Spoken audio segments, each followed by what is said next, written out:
ನಮ್ಮ ವಿವಾನ್ಗೆ 2 ಹಲ್ ಬಂದಿಲ್ಲ, ಆದ್ರೆ ನಮ್ಮ ಅಕ್ಕಂಗೆ 2 kg ಫ್ರೂಟ್ ನ ತಿನ್ಸೋ ಆಸೆ. ಆದ್ರೆ ತಿನ್ಸಕ್ಕಾಗಲ್ಲ ಅಂತ ಹೇಳಿ ಇಲ್ಲೇನ್ ಮಾಡಲ್ಲ ಅಂತ ಹೇಳ್ತೀನಿ. ಬಿಸಿಲಲ್ಲಿ ಬಾಡಿ ಡಿಹೈಡ್ರೇಟ್ ಆಗೋದು ಜಾಸ್ತಿ. ದೊಡ್ಡವರಾದ್ರೆ ಹೇಳ್ಕೊಂಡ್ಬಿಡ್ತಾರೆ, ಚಿಕ್ಕವರಾದ್ರೆ ಹೇಳಕ್ಕಾಗಲ್ಲ. ಆದ್ರೆ ವಿಟಮಿನ್ ಕಂಟೆಂಟ್ ಬೇಕೇ ಬೇಕು ಅಂತ ಮಾಡಿರೋ ಪ್ಲಾನ್. ಫ್ರೂಟ್ ನ ತಿನ್ಸಕ್ ಹೋದ್ರೆ ಚೆಲ್ಲೋದನ್ನೇ ಜಾಸ್ತಿ ಮಾಡ್ತಾ ಇದ್ದ, ತಿನ್ನೋದಕ್ಕಿಂತ ಜಾಸ್ತಿನೇ ಮಾಡ್ತಾವನಲ್ಲ ಅಂತ ಹೇಳ್ಬಿಟ್ಟು ಅವರಮ್ಮ ಹುಡ್ಕಾಡಿ ಈ ನಿಪ್ಪಲ್ ನ ಆರ್ಡರ್ ಮಾಡಿದ್ಲು.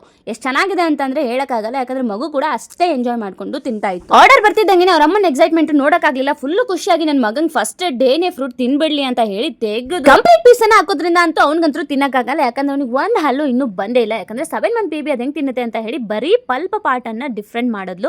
ಡಿಫ್ರೆಂಟ್ ಮಾಡ್ಬಿಟ್ಟು ಈ ನಿಪ್ಪಲ್ ಅಲ್ಲಿ ಹಾಕಲು. ಈ ನಿಪ್ಪಲ್ ಅಂತೂ ತುಂಬಾನೇ ಕ್ಯೂಟ್ ಆಗಿ ಬ್ಯೂಟಿಫುಲ್, ಜೊತೆಗೆ ಕಂಫರ್ಟಬಲ್ ಕೂಡ ಇದೆ. ಕೈಯಲ್ಲಿ ಹಿಡ್ಕೊಂಡು ಆರಾಮಾಗಿ ಆಟ ಆಡ್ಕೊಂಡು ತಿನ್ಬಹುದು, ಎಂಜಾಯ್ ಕೂಡ ಮಾಡ್ತಾರೆ ಕೈಯಲ್ಲಿ ಹಿಡ್ಕೊಂಡಾಗ.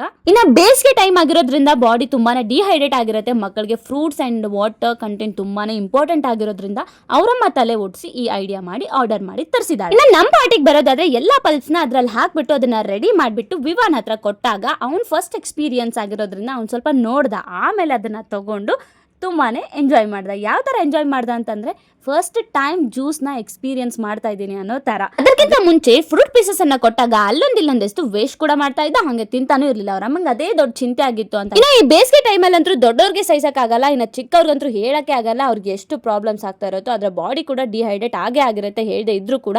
ಅದಕ್ಕೆ ಜಾಸ್ತಿ ನೀರ್ನ ಕುಡಿಸಿ ಬಾಡಿ ಹೈಡ್ರೇಟ್ ಆಗಿ ಇಟ್ಕೊಳ್ಳಿ ಅಂತ ಹೇಳ್ತಾ ಫ್ರೂಟ್ ನಿಪ್ಪಲ್ ನ ನೀವು ತರಿಸೋದನ್ನ ಮರಿಬೇಡಿ ಅಂತ ಹೇಳ್ತಾ ಮುಂದಿನ ವಿಡಿಯೋದಲ್ಲಿ ಮತ್ತೊಂದ್ ಸಾರಿ ಸಿಗ್ತೀನಿ. ಅಲ್ಲಿವರೆಗೂ ಈ ವಿಡಿಯೋನ ನೋಡಿ ಎಂಜಾಯ್ ಮಾಡಿ ಅಂತ ಹೇಳ್ತಾ ಮುಂದಿನ ವಿಡಿಯೋದಲ್ಲಿ ಸಿಗೋಣ. ಬಾಯ್.